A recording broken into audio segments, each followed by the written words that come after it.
नमस्कार, सुस्वागतम, वेलकम। 24 जनवरी 2020 को शुक्रवार के दिन उत्तराषाढ़ा नक्षत्र में शनि धनु राशि से मकर राशि में प्रवेश कर रहे हैं। इस शनि के इस राशि परिवर्तन का सभी 12 राशियों पर इक्वली इफेक्ट पड़ेगा और ये राशि परिवर्तन बहुत ही महत्वपूर्ण है। यदि हम हमारे राष्ट्र की दृष्टि से देखें तो ये राशि परिवर्तन हमारे राष्ट्र के लिए भी बहुत पॉजिटिव संकेत लेकर आया है। एग्रीकल्चर उत्पादन में वृद्धि होगी, फसलों में वृद्धि होगी। किसान जो बहुत परेशान अब तक चल रहा था उनके भी उत्पादन में वृद्धि होगी, उनको लाभ शनि के इस राशि परिवर्तन से होगा। जमीन जायदाद संबंधी मामलों में तेजी आएगी। बहुत लंबे टाइम से हमारा पूरा विश्व मंदी की मार जमीनों में झेल रहा है, तो अब कंस्ट्रक्शन लाइन में उछाल आएगा। बहुत सारे कंस्ट्रक्शन हमारे देश में होंगे। लोह संबंधी व्यापार बढ़ेगा, मशीनरी संबंधी व्यापार भी बढ़ेगा, यानी हमारा देश डिजिटल और हाईटेक होगा। मशीनों के माध्यम से और अधिक हम लोगों को रोजगार दे पाएंगे, नौकरियां बढ़ेगी। पेट्रोल के भाव भी कम होंगे। कई पॉजिटिव इफेक्ट इस शनि के राशि परिवर्तन के हमको देखने को मिलेंगे। वैसे भी 370 धारा के खत्म होने और राम मंदिर जैसे मुद्दों के सॉल्व होने के बाद में हमारे देश में एक अलग ही विकास की लहर दौड़ने वाली है और इसमें शनि के इस राशि परिवर्तन का विशेष योगदान रहने वाला है। तो देश के लिए तो ये राशि परिवर्तन बहुत ही पॉजिटिव होगा, परंतु धनु राशि वालों के लिए यानी आपकी राशि में शनि के इस राशि परिवर्तन का क्या इफेक्ट पड़ेगा उसके बारे में आज मैं आपको डिटेल में बताऊंगी। वैसे मैंने अब तक मेष से लेके वृश्चिक राशि वालों तक का शनि के राशि परिवर्तन के वीडियो पहले ही आपको दे दिए हैं, आप उनका लाभ भी उठा सकते हैं। 1 जनवरी 2020 को शनि अस्त होगा और 2 फरवरी 2020 को शनि फिर से उदय हो जाएगा। परंतु सबसे ज्यादा ध्यान देने की बात यह है कि आपको 11 मई 2020 से 29 सितंबर 2020 तक अवायर रहना पड़ेगा, क्योंकि उस समय शनि वक्री होकर बैठेंगे और शनि का वक्री होना शुभ नहीं माना जाता है, कष्टकारी होता है। तरह तरह की टेंशन्स हमारी लाइफ में आती है, दरिद्रता बढ़ती है और किसी भी प्रकार की सामाजिक जो तत्व है जो समाज में गड़बड़ी फैलाते हैं उनकी भी अधिकता बढ़ती है। इसलिए इस समय थोड़ा सा सभी को सावधान रहने की आवश्यकता रहेगी। धनु राशि वालों की कुंडली में शनि द्वितीय भाव में आकर विराजित हो रहे हैं। द्वितीय भाव वाणी का, म्यूजिक का, पैतृक संपत्ति का होता है। वहीं शनि की दृष्टियां तीसरी, 7वीं और 10वीं दृष्टि बहुत घातक और विनाशकारी होती है। तो शनि की तीसरी दृष्टि आपके सुख स्थान पर, 7वीं दृष्टि अष्टम भाव पर और 10वीं दृष्टि लाभ भाव पर पड़ रही है। आप शनि की दृष्टियों को इस प्रकार से समझिए कि शनि भगवान का जब जन्म हुआ था तब उनके पिता सूर्य देव पर शनि की प्रथम दृष्टि पड़ने से उनको कुष्ठ रोग हो गया। उनके सारथी अरुण पर दृष्टि पड़ने से वे पंगु हो गए और उनके अश्वों पर दृष्टि पड़ने से वे अंधे हो गए। तो शनि की दृष्टियां इतनी विनाशकारी हो रही है। साथ में आपको शनि की 7.5 चल रही है, जिसका लास्ट फेज अभी आपको चल रहा है। शनि की 7.5 शरीर के हिसाब से 3 फेज में बांटी गई है। पहले वो सिर पे आती है, फिर धड़ पे आती है और फिर पैरों में आती है। यानी धनु राशि वालों को 2 फेज गुजर चुके हैं, अब आपको शनि की 7.5 पैरों में आ रही है। ये टाइम बहुत संभल कर चलने वाला रहेगा, शनि की 7.5 से भी और शनि की दृष्टियों से भी। द्वितीय भाव में शनि का विराजित होना आपके लिए शुभ संकेत ला रहा है। द्वितीय भाव वाणी का स्थान होता है, तो यदि आप राजनेता हैं, म्यूजिक लाइन से जुड़े हुए हैं, अभिनेता हैं, कोई रंगमंच से जुड़े हुए कलाकार हैं, म्यूजिशियन हैं, तो इन क्षेत्रों से जुड़े हुए व्यक्तियों को विशेष लाभ की प्राप्ति होगी। आप अच्छी प्रसिद्धि प्राप्त करेंगे। शनि का आपके भाव में बैठना बहुत ही शुभ संकेत दे रहा है। अच्छी प्रसिद्धि, नाम और फेम इस समय आपको मिलेगा। वहीं पैतृक संपत्ति में भी आपके बढ़ोतरी होती हुई दिखाई देगी। आप यदि अपना कैरियर किसी इस टाइप के मीडिया लाइन से या इस टाइप के रंगमंच अभिनेता अभिनय में ट्राई करना चाहते हैं तो उसके लिए भी ये टाइम आपके लिए फेवरेबल रहेगा। अब बात करते हैं पराक्रम भाव की। पराक्रम भाव आपका अच्छा रहेगा, पराक्रम में वृद्धि रहेगी, भाई बहनों से आपकी ट्यूनिंग बढ़ने वाली है। जितना आप कर्म करेंगे आप पर लोगों का प्रभाव अधिक पड़ेगा, लोग आपकी बातों को मानेंगे, समाज में आपकी एक अलग पहचान, मान सम्मान और प्रतिष्ठा बढ़ेगी। शनि की तीसरी दृष्टि सुख स्थान पर पड़ने से ये स्थान आपके लिए थोड़ा सा गड़बड़ रिजल्ट लेकर आ रहा है। इस स्थान पर शनि की दृष्टि पड़ने से आपके सुखों में कमी होगी, यानी भूमि, भवन, वाहन जैसे सुखों से आप थोड़ा सा वंचित रहेंगे। इस समय आपको यदि भूमि का क्रय विक्रय से आप जुड़े हुए हैं, कोई प्रॉपर्टी डीलिंग के काम से जुड़े हुए हैं, तो आपको बहुत संभल के इस क्षेत्र में आगे बढ़ना चाहिए, क्योंकि नुकसान की संभावना ज्यादा है, लाभ की स्थितियां कम उत्पन्न हो रही है। साथ ही नया वाहन खरीदने से भी इस समय आपको बचना चाहिए। जो वाहन है उसे ही चलाएं, क्योंकि नए वाहन से आपको वो शुभ नहीं रहेगा, आपको तिष्ठेगा नहीं और इससे आपके एक्सीडेंट होने का खतरा बढ़ेगा, आपको उससे नुकसान उठाना पड़ सकता है। इसीलिए भूमि और वाहन की खरीदारी अभी नहीं करेंगे तो आपके लिए बेटर रहेगा। माता से भी आपके संबंधों में कुछ खींचतान और तनाव की स्थितियां उत्पन्न होगी। माता से आपके संबंध बहुत अच्छे हैं तो थोड़ी सी दूरियां मिसअंडरस्टैंडिंग की वजह से बढ़ जाएगी। माँ के स्वास्थ्य को लेकर भी इस समय आपको चिंतित होना पड़ेगा और हॉस्पिटल के चक्कर लगाने पड़ेंगे। उनका time to time medical checkup कराएं और प्रॉपर इलाज, थोड़ी सी भी गड़बड़ होते ही प्रॉपर इलाज करवाएं। अब बात करते हैं पंचम स्थान की। पंचम स्थान आपका ठीक रहने वाला है। वैसे शनि की 7.5 चल रही है तो हर भाव पर इसका इक्वली इफेक्ट तो पड़ेगा ही, परंतु फिर भी दृष्टियों वाले भाव ज्यादा गड़बड़ करेंगे और ये भाव सामान्य रूप से चलते चले जाएंगे। शनि न्याय प्रिय देवता कहलाते हैं।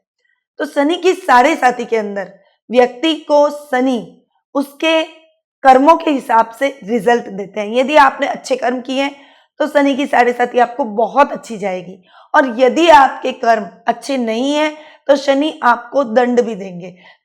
इस कलयुग के अंदर शनिदेव ही ऐसे देवता है जो कि व्यक्ति को इस जन्म में उसके कर्मों का फल दे देते हैं। तो आप सन्मार्ग पर चलेंगे तो आपके लिए बेटर स्थितियां शनिदेव जरूर लेकर आएंगे।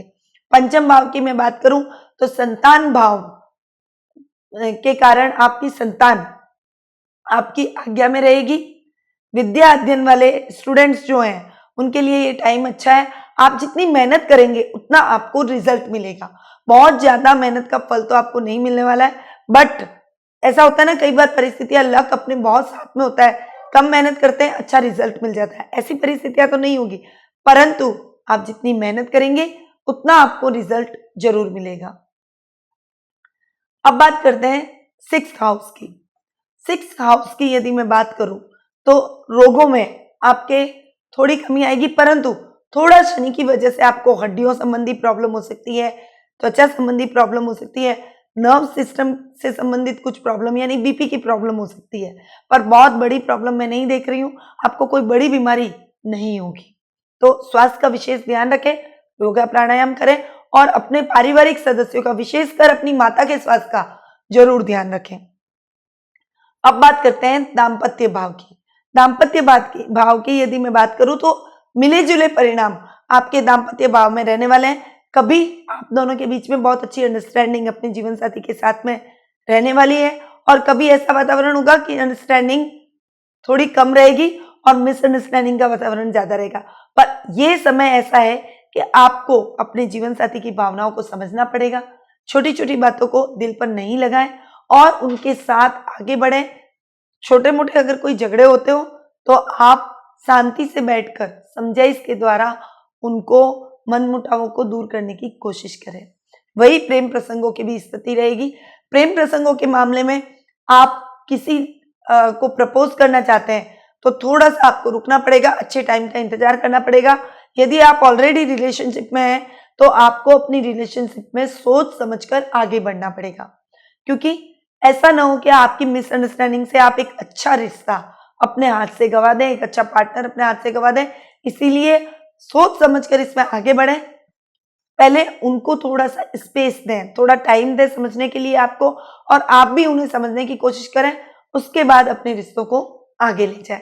पार्टनरशिप में काम करने पर भी आपको मिले जुले परिणाम मिलेंगे, पर बीच बीच में आपके और आपके पार्टनर के बीच में जो मिसअंडरस्टैंडिंग होगी वो बढ़ सकती है और पार्टनरशिप टूट भी सकती है। इसीलिए यदि आपकी पार्टनरशिप अच्छी चल रही है और आपको उसमें लाभ हो रहा है, तो थोड़ा सा सोच समझकर पार्टनरशिप में आगे बढ़े, पार्टनर की भावनाओं को समझे और दोनों सामंजस्य बिठाकर अपने कारोबार में आगे बढ़े।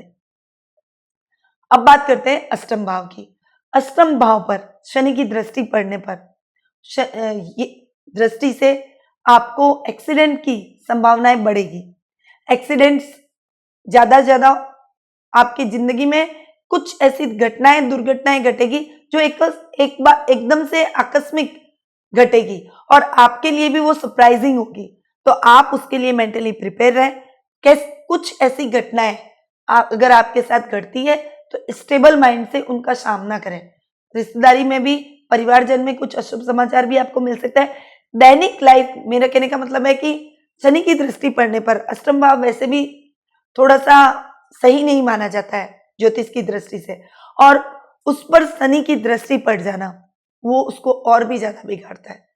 कोई भी छोटा इन्वेस्टमेंट ना करें। शेयर मार्केट में निवेश करने से बचें, लॉटरी में भी निवेश करने से बचें। जुआ, सट्टा, इन सब चीजों पर ट्राई नहीं करें, क्योंकि अगर आपने ट्राई किया तो आप कंगाल हो सकते हैं। नुकसान इतना ज्यादा हो सकता है कि आपको बड़ा घाटा लग सकता है। इसलिए इन चीजों में ट्राई नहीं करें। जो लंबे इन्वेस्टमेंट है उन्हीं को करने की कोशिश करें। और वाहन चलाते समय विशेष रूप से आपको सावधानी रखनी पड़ेगी। यात्रा करने पर आप लंबी दूरी की यात्रा को टाल सकते हैं। खुद ड्राइव करके कहीं पर भी ना जाएं। ट्रेन, बस का या फ्लाइट का उपयोग करें। जहां तक हो सके लंबी दूरी की यात्रा को अवॉइड करने की कोशिश करें। ट्रैफिक नियमों का पालन जरूर करें, क्योंकि एक्सीडेंट की संभावना बढ़ी हुई है। अब बात करते हैं भाग्य भाव की, भाग्य स्थान की। भाग्य आपका, जितनी आप मेहनत करेंगे उतना भाग्य आपको रिजल्ट देगा। यानी लक बहुत खराब भी मैं आपको नहीं कहूंगी और बहुत अच्छा भी नहीं रहने वाला है। मतलब मिले जुले परिणाम भाग्य आपको देगा। इसीलिए बहुत ज्यादा रिस्क नहीं लेना है। नया निवेश आपको नहीं करना है। कोई ऐसी बात व्यापार के अंदर नहीं करनी है जिससे आपके कार्य डिस्टर्ब हो जाए। इसीलिए नई योजनाओं को लागू करने की अपेक्षा पुराने पेंडिंग पड़े हुए कामों को ही आपको पूरा करना है। भाग्य जितनी जरूरत होगी आपका साथ देगा। इसलिए सोच समझकर अपने निर्णयों को करें। बैलेंस माइंड होकर चलेंगे तो किसी प्रकार की कोई प्रॉब्लम नहीं आएगी। अब बात करते हैं कर्म भाव की। कर्म भाव की यदि मैं बात करूं तो कर्म स्थान आपका, जितनी मेहनत करेंगे उतना रिजल्ट, मतलब मैंने अभी जो आपको भाग्य स्थान में बताया वही कर्म की स्थिति रहेगी।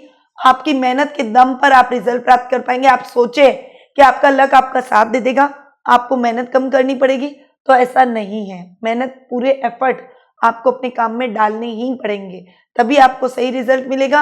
अन्यथा आपको लाभ की स्थितियां नहीं बनेगी। इसीलिए कर्म पर थोड़ा सा अधिक जोर डालें। पिता से भी आपके खट्टे मीठे रिलेशन चलेंगे। यानी कभी आपके पिता आपको बहुत सपोर्ट करते हुए नजर आएंगे और कभी आप दोनों के बीच में मिसअंडरस्टैंडिंग जैसी स्थितियां उत्पन्न होगी। ये आपको तय करना है कि आपको किस तरह से इन समस्याओं से डील करना है, क्योंकि पिता कभी भी गलत नहीं होते। उनका साथ अगर आपको, सानिध्य आपको मिलेगा, आशीर्वाद आपको मिलेगा, तो आप आगे ही बढ़ेंगे। इसलिए माता पिता के कहने में रहिए, उनकी आज्ञा का पालन कीजिए। उनको नाराज करना आपके लिए ठीक नहीं है। उनका आशीर्वाद लेकर आप कोई भी काम करेंगे उसमें आपको अच्छी सफलता की प्राप्ति जरूर होगी। अब बात करते हैं लाभ भाव की, जिस पर शनि की 10वीं दृष्टि है। लाभ भाव हमारे कर्मों पर आधारित होता है। हमारे कर्म, हमारे एफर्ट अगर बहुत ज्यादा नहीं रहेंगे तो लाभ की स्थितियां कम पड़ेगी, क्योंकि शनि की दृष्टि उस पर पड़ रही है। शनि की 7.5 भी आपको चल रही है, तो आप जितना लाभ की अपेक्षा रखते हैं उतना लाभ आपको नहीं मिलेगा। थोड़ी खिन्नता आपके मन में होगी, परंतु खिन्न न हो, समय आगे आपको अपनी मेहनत का अच्छा फल जरूर देगा, क्योंकि कर्म प्रधान जीवन हमारा रहता है। भाग्य हमारा तभी साथ देता है जब हम कर्म करते हैं। तो यदि आपने कर्म किए हैं तो आज नहीं तो कल आपके अटकाव की स्थितियां खत्म होगी और समस्याएं, जैसे ही शनि की 7.5 ये 2.5 साल की और रही है, ये अगर खत्म हो जाएगी तो उसके बाद स्थितियां अपने आप अच्छे रिजल्ट आपको जीवन में देना शुरू कर देगी। अब बात करते हैं खर्च भाव की, यानी 12th हाउस की। 12th हाउस की यदि मैं बात करूं तो वही खर्चों में अंकुश आपको लगाना जरूरी है। अनर्गल खर्च ना करें, पारिवारिक सदस्यों को भी थोड़ा सा रोकें, जितनी जरूरत हो उतना खर्च करें, खुद भी जितनी जरूरत हो उतना ही इन्वेस्टमेंट अपने कार्य क्षेत्र में करें। यानी बहुत बड़ा निवेश आपको अभी नहीं करना चाहिए। यदि आप नया निवेश करते हैं तो आपको डेफिनेटली उसमें स्ट्रगल करना पड़ेगा। शनि की 7.5 हट जाने के बाद आप किसी भी बड़े इन्वेस्टमेंट में अपना पैसा डाल सकते हैं, अपने कार्य क्षेत्र में नया काम शुरू कर सकते हैं, पर तब तक थोड़ी शांति रखिए और जो चल रहा है उसी को चलने दीजिए। अब बात करते हैं लग्न भाव की। आपके लग्न में पर्सनैलिटी में कोई परिवर्तन नहीं आएगा। जैसा सामान्य और रूटीन लाइफ आपकी चल रही है वैसी ही आपकी लाइफ आगे भी चलने वाली है। सामाजिक मान प्रतिष्ठा में वृद्धि होगी, यश कीर्ति आपकी बढ़ेगी, लोगों पर, परिवार पर आपका प्रभाव बढ़ेगा। माता पिता से थोड़ी खींचतान रहेगी, परंतु जीवन साथी, भाई बहनों के साथ आपकी ट्यूनिंग अच्छी रहेगी, इसीलिए रिश्तों में भी आप तालमेल और सामंजस्य बैठा लेंगे। अपनी वाणी से सबको मोहित करते हुए नजर आएंगे। तो धनु राशि का 12 भावों के हिसाब से शनि के राशि परिवर्तन का ये प्रभाव था, जो कि मैंने अभी आपको बताया। परंतु ये मैंने जो प्रभाव बताया ये कॉमनली सभी धनु राशि वालों के लिए, तो कम से कम 13-14 लाख व्यक्ति ऐसे होंगे जो धनु राशि से बिलोंग करते होंगे। तो उन सभी के हिसाब से मैंने कॉमनली प्रिडिक्शन दिया। मैं ये नहीं कह रही हूं कि प्रिडिक्शन गलत है, परंतु अगर आप अपनी कुंडली के हिसाब से भी जानना चाहते हैं कि शनि के राशि परिवर्तन का आपकी कुंडली पर क्या इफेक्ट पड़ा है, तो आप प्लीज मुझे अपनी कुंडली विश्लेषण के माध्यम से जुड़ सकते हैं। साथ ही आपके जीवन में आ रही समस्याओं का समाधान करूंगी और भी ग्रहों की पोजीशन कैसी रहती है उन सभी स्थितियों पर प्रकाश डालेंगे और लास्ट में आपको अच्छी और उचित रेमेडी मेरे द्वारा बताई जाएगी, जिससे आपके जीवन में आ रही समस्याओं का निवारण हो सके। अब धनु राशि वालों का जो मैंने अभी राशि परिवर्तन बताया, उसके लिए जो दृष्टियां आपकी सुख स्थान पर, अष्टम भाव पर और लाभ भाव पर पड़ रही है, उनसे आप कैसे निपटेंगे, उन दृष्टियों को, उन भावों को कैसे आपको ठीक करना है, और शनि की जो ये सारी साथी का लास्ट फेज चल रहा है उसको कैसे नेगेटिव से पॉजिटिव बनाना है, उसके लिए बहुत ही अचूक उपाय अब मैं आपको बताऊंगी। देखिए, मैं ये जो उपाय लेके आती हूँ, बहुत मेरी स्टडी, मेरे ज्ञान के दम पर ये उपाय मैं आप लोगों के लिए इजाद करती हूँ, और ये जो उपाय मैं आपको बता रही हूँ ये मेरे द्वारा स्पेशली आपके लिए बनाए गए, ये आपको कहीं पर भी मार्केट में अवेलेबल नहीं होंगे। ये मैंने स्पेशली धनु राशि वालों के लिए बनाए हैं। तो आप इन उपायों को जरूर अपनाएं ताकि शनि की दृष्टि का प्रकोप भी खत्म हो, ठंडी दृष्टि यानी शनि की पॉजिटिव दृष्टि आपके ऊपर पड़े और शनि की 7.5 का प्रकोप भी, नेगेटिव इफेक्ट आपके जीवन पर न आए। मूंगा माला बहुत इजीली भगवान हनुमान को वो प्रेजेंट करती है और सभी को कॉमनली मूंगा माला के बारे में पता है। मूंगा माला में यदि हनुमान यंत्र पेंडेंट डाल के उसे आप अपने गले में धारण करते हैं, स्पेशली हमारे द्वारा इस मूंगा हनुमान पेंडेंट को मूंगा माला में स्थापित करके बनाया गया है, तो इससे यदि आप अपने गले में थोड़ा, मेरा गला आज खराब है, आपको थोड़ी इनकन्वीनियंस हो रही होगी, उसके लिए मैं माफी चाहती हूँ, परंतु कोशिश यही कर रही हूँ कि आपको सही जानकारी दे सकूं। मूंगा माला के अंदर हनुमान यंत्र पेंडेंट को यदि आप अपने गले में धारण करते हैं तो आपके जीवन में जो सुखों में कमी आ रही है उसमें बढ़ोतरी होगी, आपके लाभ में भी बढ़ोतरी होगी। जो लाभ की स्थितियां कमजोर हो रही है वो खत्म होगी, और जो अष्टम भाव पर दृष्टि पड़ रही है जिससे आपकी दैनिक दिनचर्या डिस्टर्ब हो रही है, शत्रुओं में वृद्धि हो रही है, आपके अनर्गल काम में समस्याएं आ रही है, एक्सीडेंट्स हो रहे हैं, उन सभी में आपको रिलीफ मिलेगा। तो सही मानिए आपको ये उपाय करना ही पड़ेगा, तब जाकर शनि देव का आशीर्वाद आपको मिलेगा और शनि देव के पॉजिटिव रिजल्ट आपको मिलेंगे। तो इन उपायों को अपनाएं और जीवन को सुगम बनाएं। अब मैं अपनी वाणी को यहीं विराम देती हूँ। स्वस्थ रहिए, व्यस्त रहिए, मस्त रहिए और मुस्कुराते रहिए। जय श्री कृष्ण।